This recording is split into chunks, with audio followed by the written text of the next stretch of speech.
Football players are doing it, right?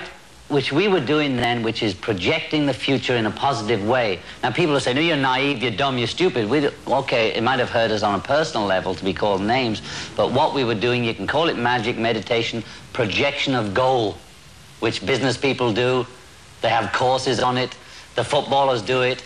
They pray, they meditate before the game, they visualize themselves winning. Billie Jean King visualizes every move on the court. What we were doing, we were early pioneers of that movement, which is to project a future which we can have goals which we can reach, right? People project their own future. So what we wanted to do was say, let's imagine a nice future. She's right.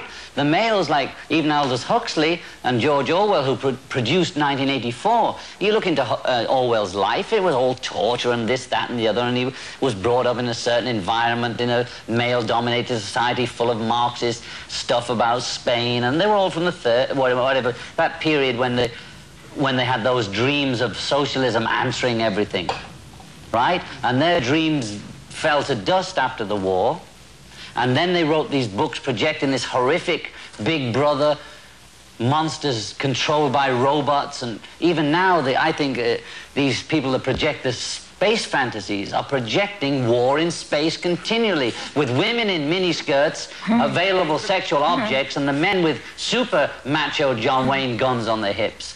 I'm saying it's time for the people to get hip to that, man, because they're projecting our future. Do we want our children to be out in space, or grandchildren fighting, maybe not Russians, but Venusians in space?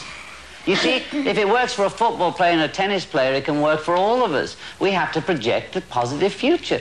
I mean, I think that's what Christ and Mohammed and those people were saying in their way, in their time, for their society. When I do go through that terrible insecurity of the world is collapsing and going crazy, it doesn't make sense anymore, wouldn't it be easier if I was just along with these people, this few hundred or few thousand that all think the same way, and it makes life easier like that? People realize that it's not the end of the world.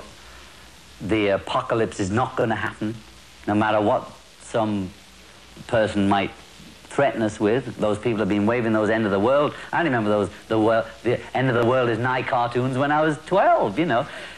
My whole generation, our whole generation was brought up with the H-bomb. I remember Bertrand Russell and all the H-bomb, and the reason that we were rock and rollers apparently in the 50s was because the bomb might go off any minute. You know, I mean, I don't think that's going to happen. I really don't think it's going to happen. In retrospect, if I was trying to say that same thing again, I would say the people have the power. I don't mean power of the gun. They have the power to make and create the society they want. We all created this together. It wasn't a few kings or a few generals. We might have invested the power in a Napoleon, or the Germans might have been hypnotized by Hitler. Does that make the Germans different from the rest of the human race? No way. You know, it could have happened anywhere. It just happened there at that moment in time. Okay? And also, the world we do breathe in and we breathe out. So you go to the left, you go to the right. It's all, in the long term, it's meaningless. Even since I was conscious of politics, it was the right in the 50s, the left in the 60s, and sort of nothing in the 70s, and it's going to the right. If everybody's going to panic and just react to an illusionary right wing that's going to kill everybody, well, that's what you're going to get. I believe that it doesn't have to be like that just because the guy has a right wing or supposedly has a different political view than other people. Now, personally, I've never voted in my life. How do you like that? Now, there's a Beatles book that was handed out on the 1964 tour, a book of photographs, and on the top of it, it shows this young John Lennon in his usual big-mouth way saying, "No phony politician's ever going to get through to me." Well, I take the phony politician out because I don't think all politicians are phony. I don't think I won't categorize even politicians now because I've learned a lot since I was 23.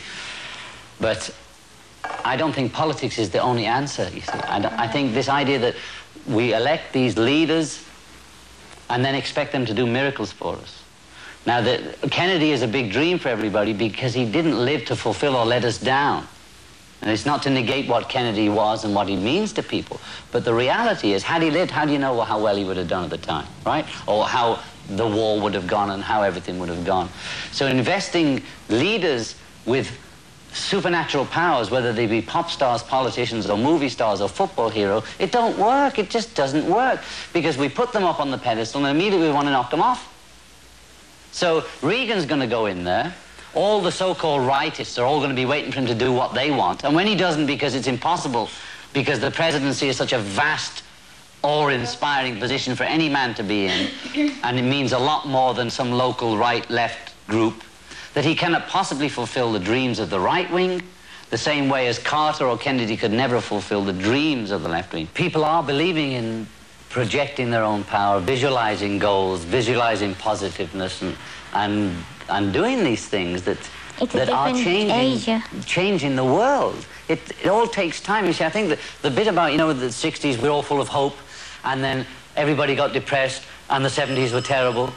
That attitude that everybody has, that the 60s was therefore negated for being naive and dumb, and the 70s is really where it's at, which means, you know, putting makeup on and dancing in the disco, which was fine for the 70s. But I don't negate the 60s, I don't negate the 70s.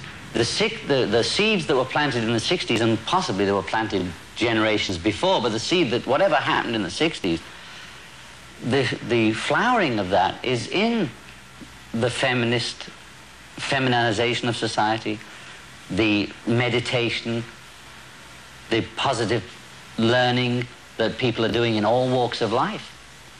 That is a direct result of the opening up of the 60s. Now, maybe in the 60s we were naive, and like children, everybody went back to their room and said, well, we didn't get a wonderful world of just flowers and peace and happy chocolate, and it wasn't just pretty and beautiful all the time. And that's what everybody did. We didn't get everything we wanted, just like babies, and everybody went back to their rooms and sulked, and we're just going to play rock and roll and not do anything else. We're going to stay in our rooms, and the world is a nasty, horrible place because it didn't give us everything we cried for, right? Crying for it wasn't enough. The thing the 60s did was show us the possibility and the responsibility that we all had. It wasn't the answer, it just gave us a glimpse of the possibility. And the 70s, everybody's going, nyeh, nyeh, nyeh, nyeh, and possibly in the 80s, maybe everybody say, okay, well, let's project the positive side of life again. You know, the world's been going on a long time, right? It's probably going to go on a long time.